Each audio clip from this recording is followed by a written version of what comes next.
রাজনৈতিক ক্ষমতা বলাবদলের পর বৈষম্য বিরোধী ছাত্র আন্দোলন চলাকালে তারকাদের অবস্থান আর বক্তব্য নিয়েও চলছে নানা আলোচনা আর সমালোচনা। ক্রিকেটার সাকিব আল হাসান বাংলাদেশে বড় তারকা হলেও পুরো আন্দোলনে তার নীরবতায় ক্ষুব্ধ দেশের ক্রিকেট ভক্তরা।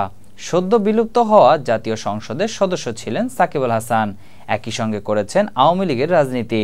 সেই সুবাদে দলের বাকি সব নেতাদের মতো ব্যাকফুটে আছেন তিনিও।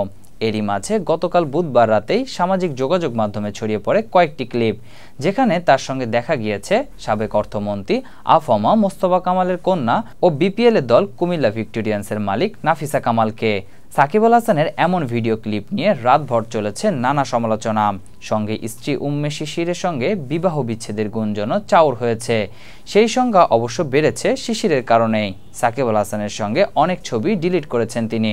গুঞ্জনের মধ্যে সাকিব পত্নী লিখেছেন দীর্ঘ এক স্ট্যাটাস, যেখানে স্বামী সাকিবের প্রশংসা করে জানিয়েছেন সাকিব এক অসাধারণ বাবা এবং স্বামী।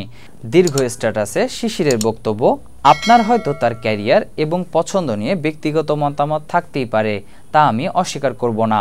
প্রত্যেকেরই বাক স্বাধীনতা আছে, কিন্তু দয়া করে এটি আমাদের সম্পর্কের সঙ্গে মেশাবেন না।